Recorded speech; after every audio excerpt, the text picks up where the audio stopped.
Thank you. We'll start with just seeing what each group had to say. I'll start with Natalie. Thank you so much, Mrs. Failey. We had a great group. We had wonderful conversation. Forget the fact that we had Dalvin in our group and he was our very inspiring opening speaker. We really had conversation, which I would describe as for such a time as this. We had individuals in our group who had experienced great discouragement. Number one, discouragement after being very motivated and involved in the 2016 election, moved to action. So from a place of complacency to great fire and power. And when the candidate didn't win, what do you do with all of that? That discouragement. So there was acceptance, but at the end of the day, not really feeling a part of that conclusion. What did I do that for? And then we had discouragement from someone who's very passionate and is really working through the stark divide of having experienced a real genuine community feeling in one neck of the woods, where we have like the Moore houses and the Spellmans, and there's a lot of community and energy. And although the inequities exist, people are moving in the same direction. But where he lives right now, it is completely different, the Ivory Tower. And he talks about not being able to really move people to action, although he wants to get involved and he's tried to. The cost of involvement is too high. I am not willing to placate people to make them feel okay with my Blackness and my desire to move and change things. So we talked about that disappointment. We then had someone else in the group who was very honest in saying, you know, what's striking and concerning for me is the struggle I have in finding the energy and the excitement around the candidate that has been endorsed by my party. I quite frankly would not have picked him, but I will cast my vote. I will not sit on the sidelines.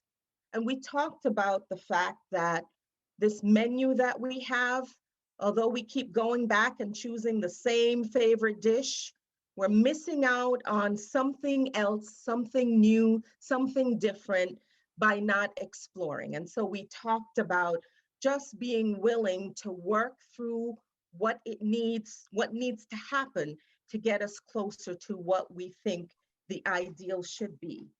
And, you know, Dalvin in our group said, perfection is the enemy of good.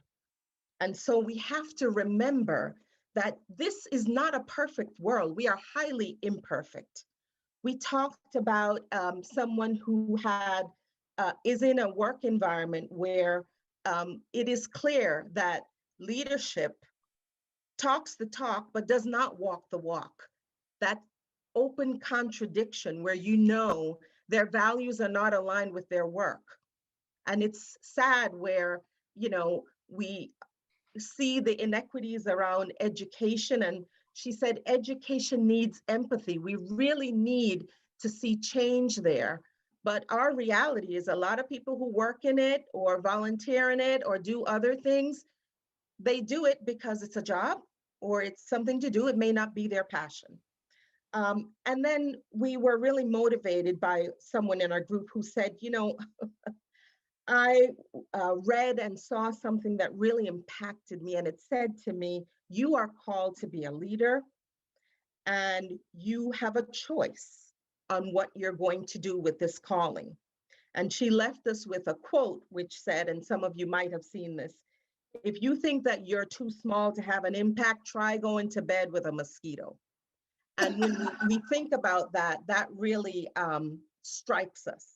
And so again, I say we are really struggling with 24 days left before a choice is made. We can't sit here today on October 9th and figure out what's going to happen on November 4th, nor should we waste that time. We have valuable days at hand.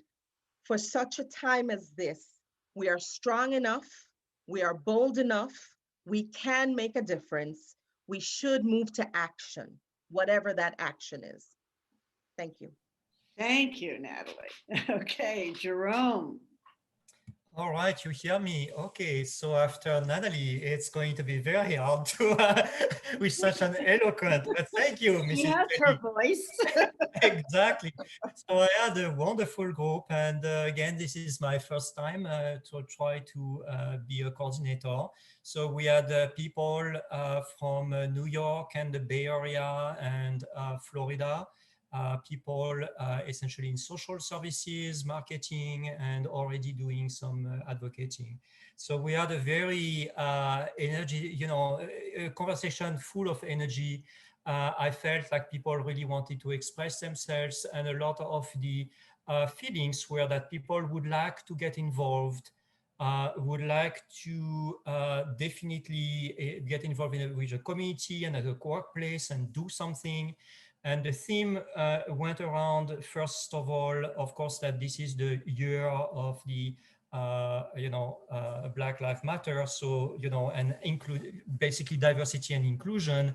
But we also touched the fact that how do we really, beyond spreading the word with people that are around us, how do we really participate? How do we really get engaged in a community? And we had many different opinions here. I mean, one person mentioned that, I am one person, and what can I really do? Where do I want to be? Where do I want to focus my effort?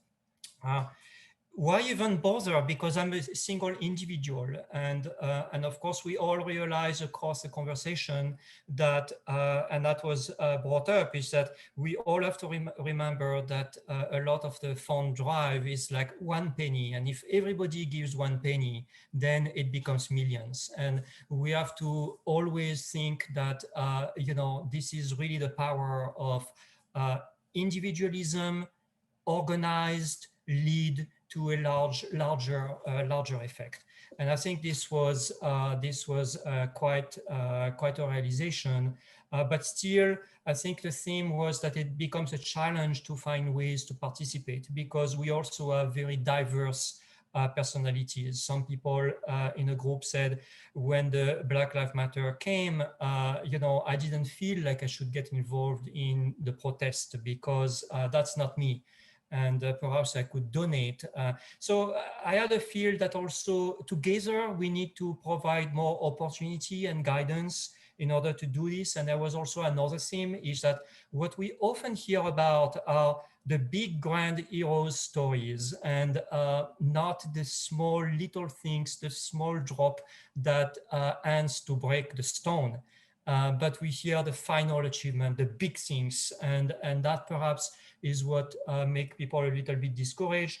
But we kept turning around on trying to realize the power of individuals, and that sometimes as our speaker said, we are warriors. This is not easy, and it's not going to take 1 day. It's not going to take even 1 month. We had stories where it took 5 years to accomplish something big in a community. And that's what we came at the realization. And at the very end, I think that also what we came to conclude is that the very first thing that one can do as an individual is observe, listen, understand. Outreach, and by listen, be an active listener. Just don't hear it and then move on. Hear, be an active listener, hear, understand, ask questions, engage, and this is how we are going to go somewhere and make changes. Great. Thank you very much. Is Dr. Clifton here, or is he? Yes, he's here. Okay, Dr. Clifton? Okay, great. Dr. Clifton, could you unmute? Oh, there he is. Yeah, Unmute. Dr. Clifton. Yeah, I'm working on my phone, so that's, I don't see everything because my computer's not working. So our group was started off by talking about specific um, change situations that were not large, but that were required, as you were seeing what the situation was, and developing an understanding what power it would take to change the situation, uh, and and then developing a strategy, and and the situation got changed, and then as a result, there were many unintended positive consequences of people getting together and changing a situation. This had to do with a housing project and the inefficient heating.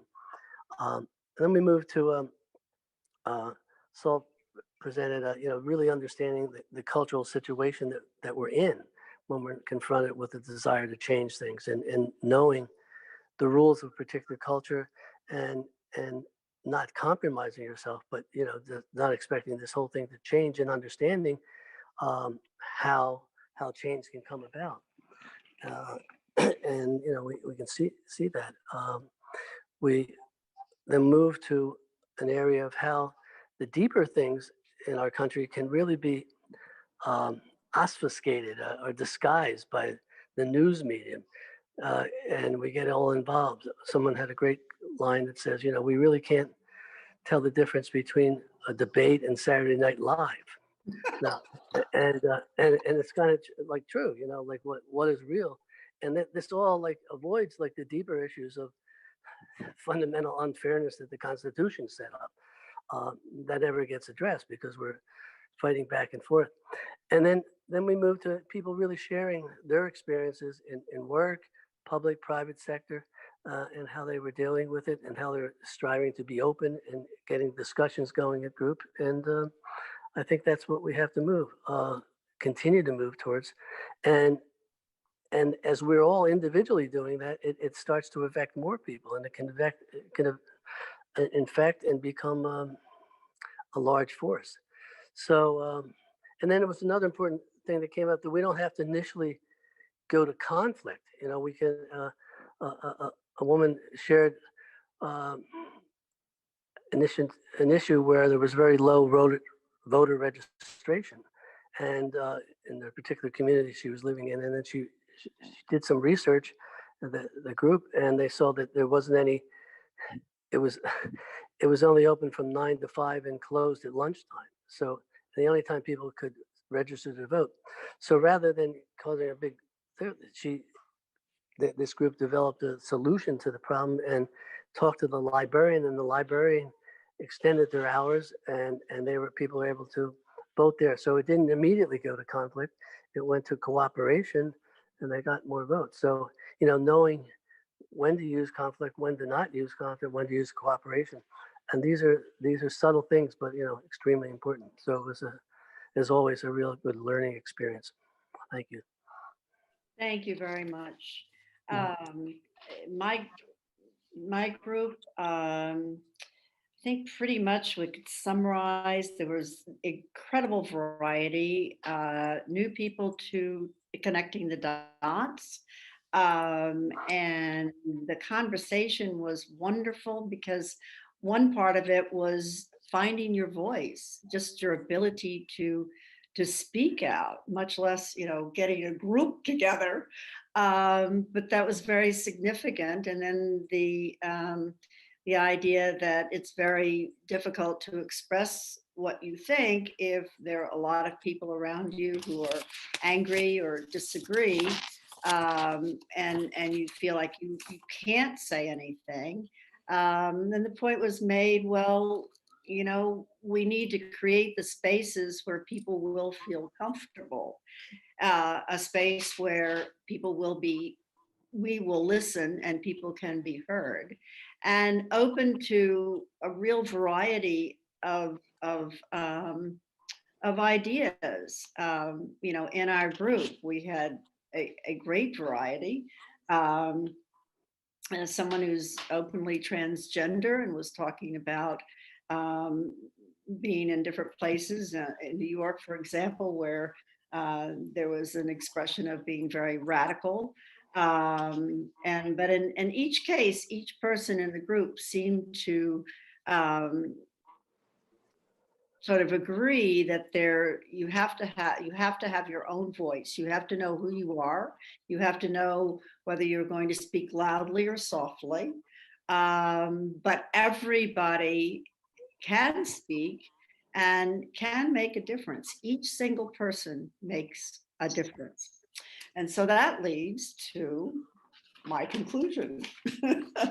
And I was in Morristown on Thursday.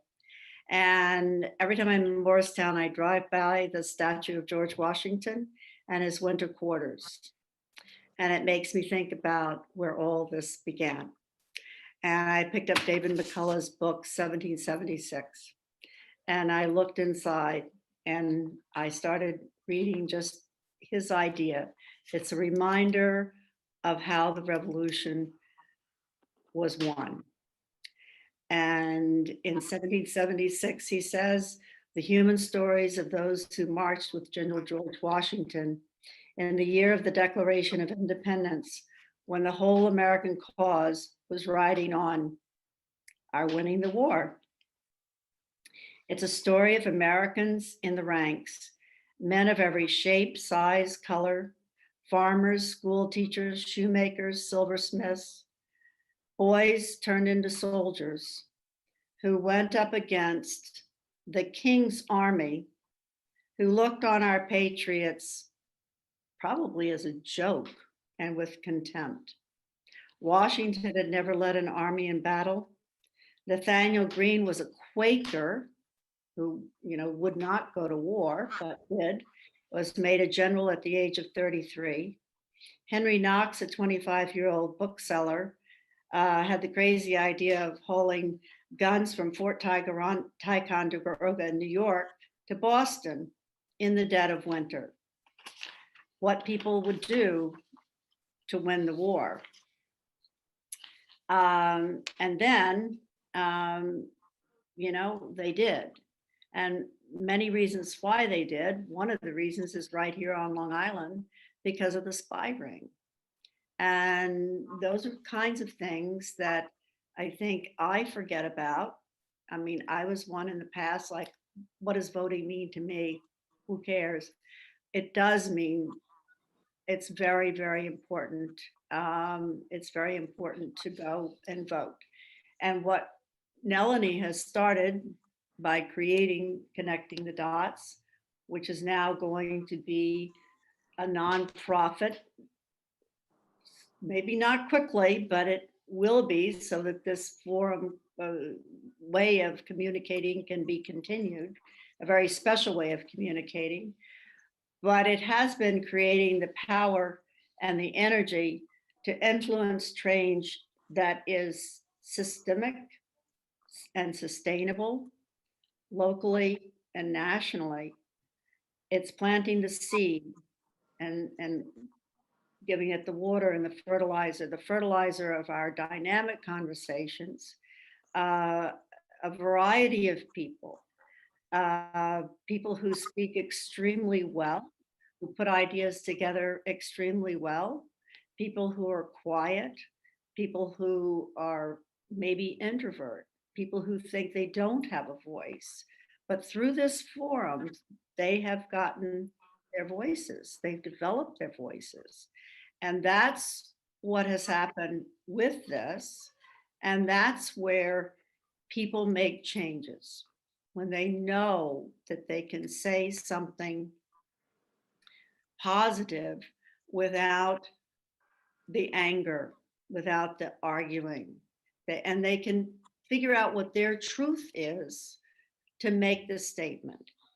And then a reference to the people, first of all, Melanie, who started this, and Michelle Jones, who isn't on with us today, Prabha, Natalie Borneo, who has such an effect internationally. Dress for Success is just so important to the success of a person. I just look at my coming onto Zoom and like, okay, what I'm gonna wear. Okay, it doesn't matter really what I wear, but gotta get the pearl, that sort of thing. And that's my statement. But each person has a voice, and these meetings have allowed us a chance to have voices in a very, very positive way, without anger, without the silliness that we hear of in a debate. My grandson said, "What's the debate? Like, who's speaking here? What are they doing?" He's 9 years old. I mean, he was just very intrigued and critical. And then he asked me, what do I say to people? Because I'll say that person really is very strongly Trump. He said, well, you can say, I just don't believe in that. I think there are other ways, period. And move on without the anger. So thank you very much. Thank you for asking me to be the closing speaker, which I said yes, and then I went, what? This has just been another very, very rewarding Friday evening. Thank you very much. Thank you.